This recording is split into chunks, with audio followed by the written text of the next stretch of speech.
La dominical de hoy se llama Vosotros sois la sal de la tierra. Quizá cuando tú oyes esta frase la recuerdas inmediatamente, dice Sermón del Monte, Jesús, Mateo 5. Sin embargo, es preciso saber por qué dijo Jesús eso. Vosotros, o sea, la iglesia, nosotros. Porque cuando Jesús nos llama ovejas, cuando Jesús nos llama la luz, cuando Jesús nos llama la sal, siempre todo tiene un sentido. El Señor nunca dijo una palabra que saliera sobrando, que no tuviera un contexto. Y esa palabra, esa frase, la dice Él, ¿sí?, cuando tiene la multitud y está dando una enseñanza magistral, como es la enseñanza de Mateo 5, 6, 7, el Sermón del Monte. De hecho, el Sermón del Monte ha sido analizado por muchas gentes y encuentran tal precisión, tal profundidad, que son, o sea, como dijeron los alguaciles, nunca jamás hemos oído a alguien hablar así. Pues no, pues es el Señor. Pero vamos a ver, vamos a Mateo 5, 13.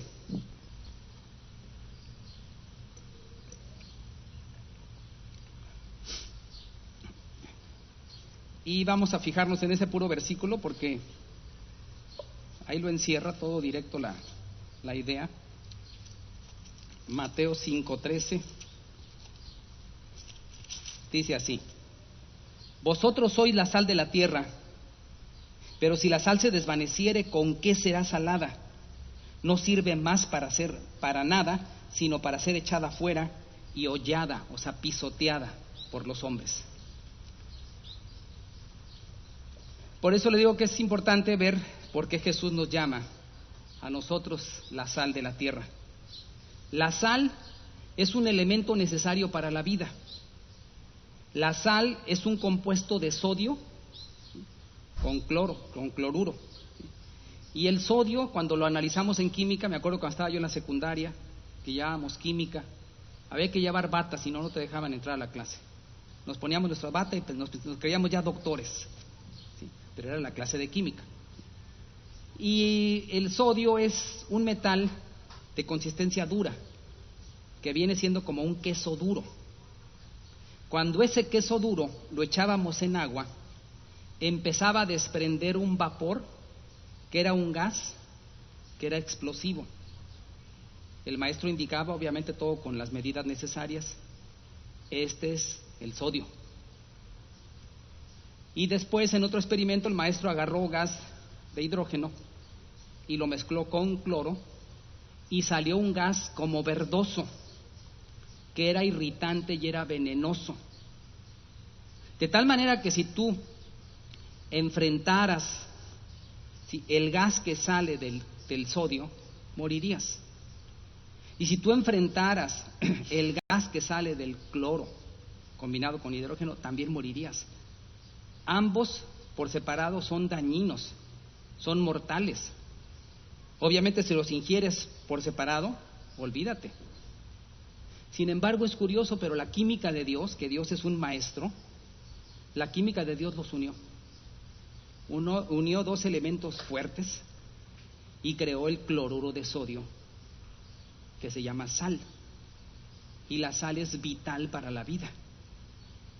Pues vean cómo Dios, el Señor es tremendo, ¿verdad? O sea, y esa sal la conocemos todos. Y también la sal debe tener medida. El exceso de sal te trae problemas. El no comer o no tener sal también. Los minerales son claves para la salud física e incluso mental. Personas que pasan por depresión, personas que pasan por ideas negativas, muchas veces hay que checar los químicos del cerebro, si están desbalanceados o cómo están. Pero la sal es un elemento importante en la vida de todo ser humano. Por eso Jesús dijo: vosotros sois la sal de la tierra. Y cuando Él dice esto, también es importante ver la importancia que tenía la sal en aquella cultura. En aquella cultura, la sal era más valorada que el oro y que la plata incluso. La sal se usaba como un medio de trueque. Aquí traigo este costal de sal, te lo cambio por esta mercancía, por esta fruta, por estas verduras, por ese becerro, etcétera. De hecho, la palabra salario viene de sal, porque pagaban con sal. Se le llamaba dinero de sal. Y actualmente Pues conocemos, ¿cuánto tienes de salario? Bueno, el salario de usted va a ser, salario base, van a ser 1,600 más propinas, más comisiones, etcétera. Y esa palabra salario viene de aquellos tiempos, de más, incluso más atrás. Pero en el tiempo de Jesús, la sal era un elemento valioso, codiciado, para negociar. Entonces, por eso el Señor dice, vosotros sois la sal de la tierra, o sea, refiriéndose más que nada a un elemento valioso. Pero si ustedes leyeron el versículo, la segunda parte está fuerte. Vosotros sois la sal de la tierra, pero si la sal se desvaneciere, ¿con qué será salada? Ya no sirve más para nada, sino para ser pisoteada por los hombres. Entonces el versículo está dividido en dos ideas. Uno, los atributos de la sal, y dos, cuando la sal pierde su sabor, su función, y referido a los discípulos, referido a los cristianos. ¿Cuáles son los atributos que tiene la sal? Pues son varios. El primero de ellos es sazona. La sal sazona, le da saborcito. No sé cuántos de ustedes se acuerdan cuando iban de niños a las tortillas. Te mandaba tu mamá las tortillas, ibas y había una fila como de 50. Hijo, qué filota. Pero ya comprabas tu kilo de tortillas y la última tortilla, la de arriba, la agarrabas, le pedías el salero a la señora, le echabas sal, hacías un taquito y te venías comiendo tu taquito de tortilla con sal. Ay, bien rico.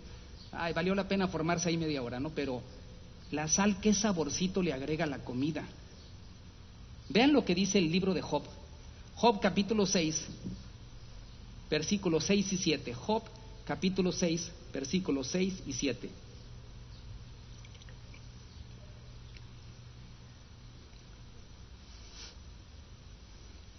¿Llegaron ahí?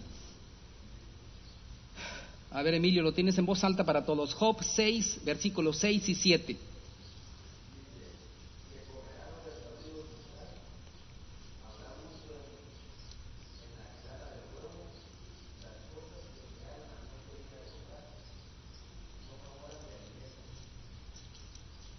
¿Se comerán las cosas sin sal? ¿Sí ven la idea? O sea, ¿comerás algo desabrido?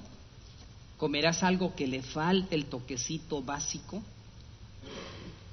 Entonces, vemos, por ejemplo, en ese versículo, en esa idea que leímos, qué feo es comer algo donde le falta el toque de sal.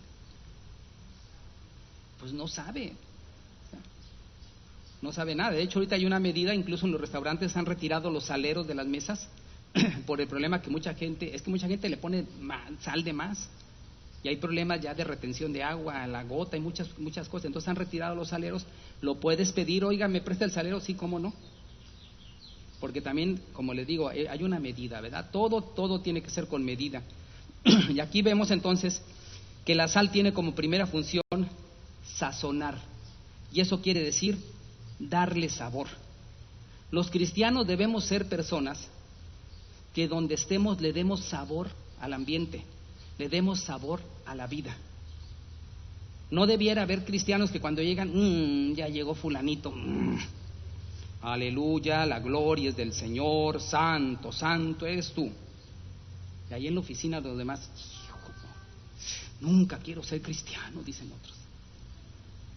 El cristiano debe de ser una persona natural, desenvuelta, con sentido del humor, respetuoso, sabio, astuto. ¿Sí? Que le dé sabor a la convivencia, que la gente te busque, se acerque a ti, porque te ven que eres normal, aunque eres distinto. O sea, los chistes así medio colorados, no, ya no los cuentas, ya no los participas. ¿Sí? O sea, te ven, te observan, te checan, muchas veces no te lo dicen, pero que te vean normal, una persona desenvuelta, una persona que se incorpora a la vida natural, porque somos luz, no para estar guardadas debajo de un cajón, somos luz para circular e ir alumbrando a tantos otros. O sea, tratar de sacudirnos la vida religiosa, la vida de iglesia. Me acuerdo cuando era niño yo, mi mamá me compraba unos zapatos que yo como corría, siempre era y cuando íbamos a la iglesia católica, andaba yo corriendo, tendría yo 6 años. Decía mi mamá, niño, estamos en la casa de Dios, camina bien. Pero, ay, la casa de Dios, decía yo, pues tendría 6, 7 años, hice mi primera comunión a los 10 años y todo. La casa de Dios, digo, aquí todos firmes. Pero uno como niño, uno corría y todo eso, pero la mamá también te ponía en orden, ¿verdad? Pues sí, pero ya cuando conoces del Señor, cuando no conoces una religión, sino conoces una relación personal con el Salvador y con el mejor amigo que es Jesús, puedes seguir conservando, debes seguir conservando un corazón de niño. El cristiano es una persona que aun cuando pase por problemas, ¿sí?, trata de tener contentamiento y gozo. Por eso dice el apóstol Pablo en Filipenses 4:4, regocijaos en el Señor siempre.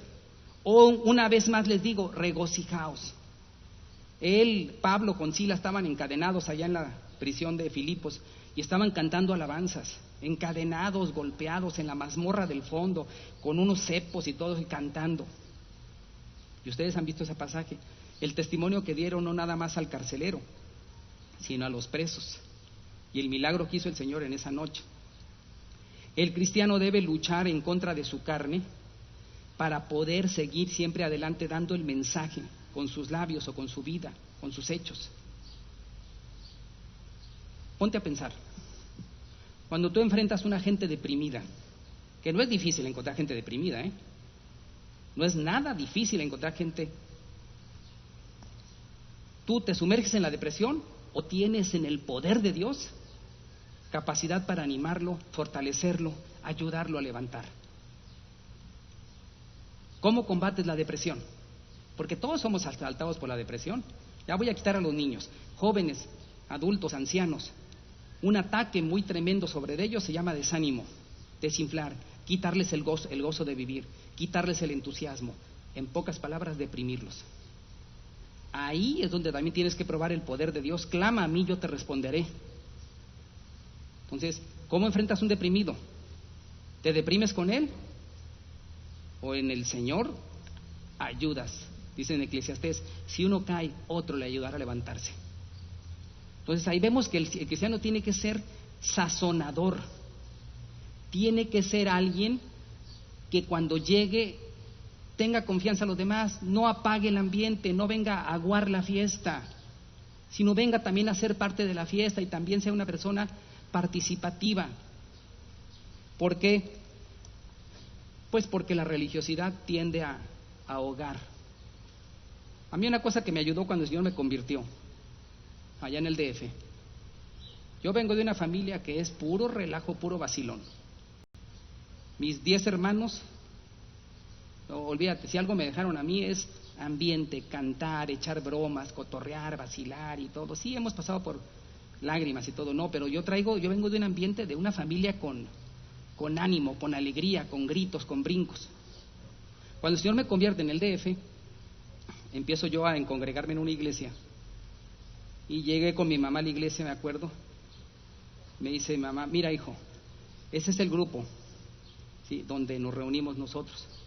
Era una sala, un auditorio como para 2,000 gentes. Y aquel salón es el salón de jóvenes. ¿A cuál te quieres ir? Le dije, pues sí. Yo era joven. Entonces mi mamá se fue al salón de adultos, donde estaban las predicaciones, y yo me fui al salón de los jóvenes. Y entré a un grupo cristiano de jóvenes, donde había quien quiere jugar en el equipo de fútbol. Le digo, apúntame ahí. ¿Quién quiere escribir artículos para el periódico Mural? ¿De qué quieres que escriba? Yo te echo el mano. ¿Quién quiere jugar fruta canasta? Órale, vamos a hacer esgrima.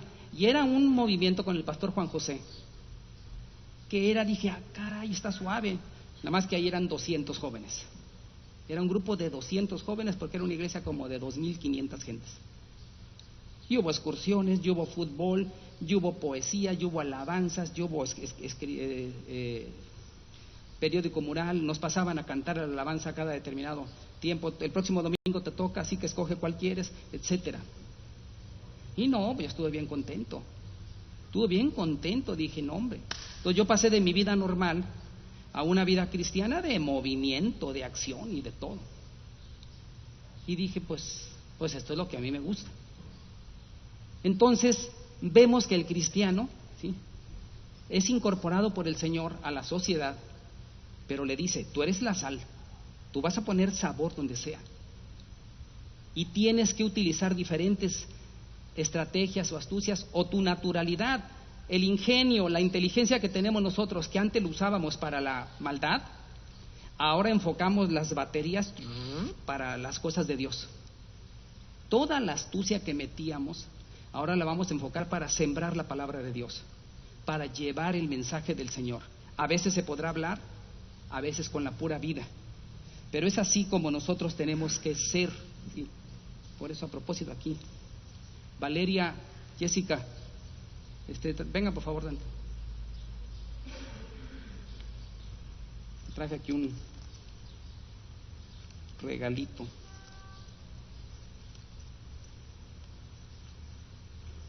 Voy a dar esto, ¿sí? Búsquenle las figuritas y me encuentran todas.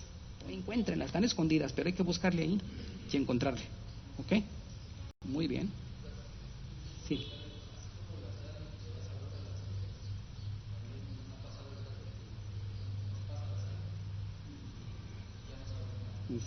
Sí, ahorita voy a tocar ese punto, cuando la sal es dañina. Ahora, hay veces que, si tú ves la vida de Jesús es la vida perfecta, obviamente. Y hay veces que la misma gente que iba con Jesús, no nada más los fariseos, si tú checas en los evangelios, los fariseos estaban llenos de prejuicios, y los apóstoles también. Entonces, hay un momento en que Jesús va caminando, ha dado enseñanzas profundas, ¿sí? La gente está cerca de él, ha hecho sanidades, ¿sí? Y en un momento dado se para él y le dice a los apóstoles: dejen a los niños en paz y no se los impidan.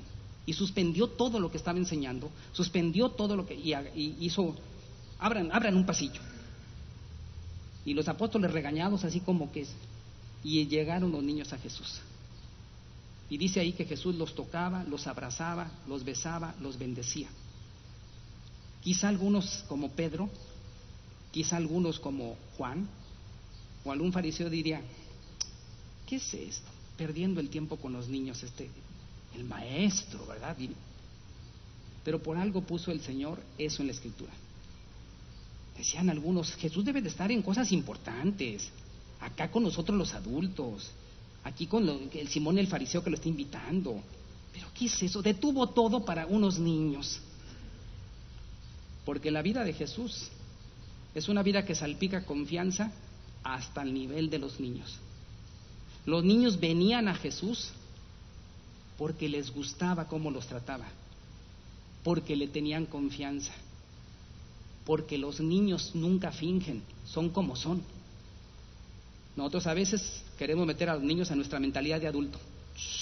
Niño, por favor, como militar, firmes. Imagínate, pobre niño ahí en una jaula metido, ¿no? No. La vida cristiana es una vida donde los cristianos debemos ser sal, debemos dar sabor. No sé si ya vieron ustedes la vida de Patch Adams, de una película que hizo Robin Williams. Patch Adams, 1971, un doctor inglés. Él observó en los hospitales, pues lo que se sigue observando hoy, los tratos fríos, médicos con altos conocimientos, y vio en la sección de enfermos cómo eran tratados como simples enfermos. A ver, el enfermo número 45, aquí está, que le pongan 3 inyecciones. Enfermo número 48, ya denlo de alta para desocupar la cama. Y empezaban así. Y Patch Adams, ustedes observaron, él entró al cuarto de niños donde están los niños con cáncer, y él empezó a hacerlos reír. Y él tuvo oposición por los mismos doctores, el director de ahí del hospital. Está basada en una historia real la película. Pero se dieron cuenta que la salud de los niños mejoraba, por lo menos salían de esa etapa depresiva donde no hay sonrisas, mejoraba.